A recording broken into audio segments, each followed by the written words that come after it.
Okay, so we are starting practice problems now. And the first one I was given was to prove this identity. And the real truth about an identity and the way that you're really supposed to do an identity is you're supposed to pick one side and not touch it at all. And help your teacher out, box it, so we know this is the side I'm not touching. This is the side I'm going to do stuff to. Okay? Because you guys can be very creative in your identity proving. And it can make absolutely no sense to us. And at least give us an idea of where you started, so we have a chance of following your weird work. Okay? Okay? So this is the side that I have a clue of how to even start the problem. Okay? So, sine of A plus B is sine A cosine B plus cosine A sine B. Times sine of A minus B is sine A cosine B minus cosine A sine B. What kind of problem is this? FOIL. Okay? That's what this is. It's FOIL. Yeah. First, outer, inner, last. And probably some of this stuff will cancel. Because in terms of FOIL, which of the letters do we not even have to waste our time with? Outer and inner. Does everyone see these are each other's conjugate, right? So outer and inner terms are going to cancel, aren't they? So don't bother even doing them if you can tell they're going to cancel. Just go for it, okay?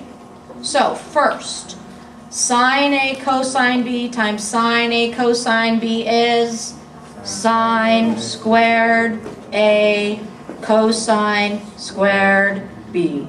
Yes? Okay. We skip outer, we skip inner, we move to last. Why are we moving to the last again?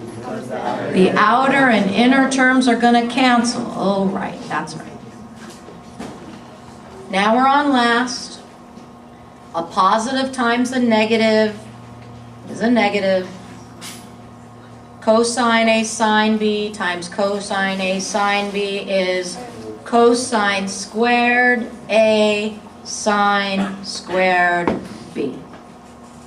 Shelby, can you see that I'm heading the right direction? Yeah. Because I've got squareds and they've got squareds and oh good, right? Yay. And I don't have any of this anymore, right, Ashley? No. Okay. What do I need to have stay and what needs to go? Cosine needs to go by. We want the cosines gone. So, good thing they're squared. Okay? Can I take away a cosine and turn it into a sine? No. Can I take a cosine squared and turn it into a sine squared? Yes. Okay?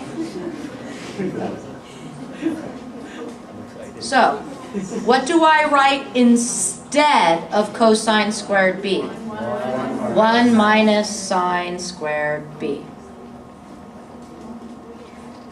I'm going to take this sine squared B and put it in front of this because I just think it'll look better that way.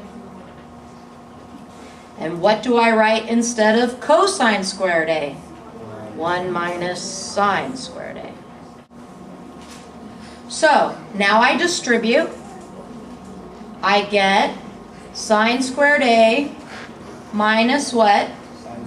Sine squared A sine squared B. Then I distribute, and I do not make a mistake with my negatives. minus sine squared b, then what? Plus sine squared, what should be the correct order? A sine squared b. Why did we change the order? We follow the alphabet, right? Anytime you had a choice between writing an xy versus a yx, what did you write? An xy. Why else was that a good idea? So you look and go, oh, look, those are like terms. Where are they going? Gone. Bye-bye. What are we left with? Sine squared A minus sine squared B. There we go. What did I use? I used chapter 5's composite formula that's on my formula sheet. That's on your formula sheet. Shh. So I used a composite argument property that was on my formula sheet. Then I used algebra and I FOILed. Then I went back to chapter 4 and used a Pythagorean property. And then I did a little more algebra, and there I was. So first off, they told you that you're in quadrant 1, right? That's their way of basically telling you everybody's going to be positive. You don't have to worry about your negatives, okay? Now, this is basically coming, it's 15 over 17 and 8 over 17? Okay, so this is basically coming down to triangles. And so let's call that angle x of this triangle. And let's call that angle y of this triangle. Sine is what over what? Opposite over hypotenuse. 15, 17, Pythagorean theorem, 8.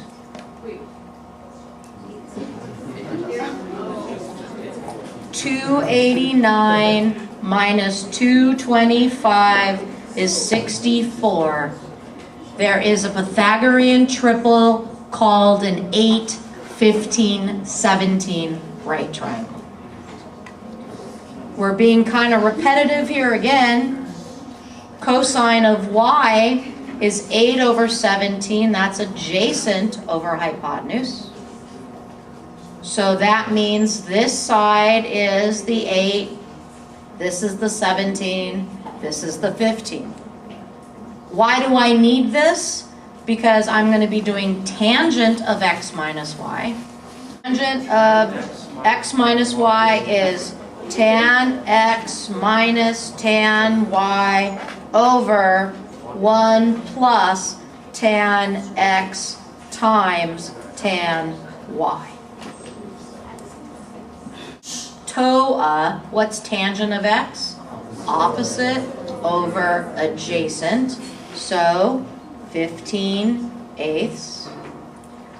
What's tangent of y? 15/8. Seriously? It's just 0. When you do these types of problems, draw triangles. Okay? Always, Always draw triangles, yes.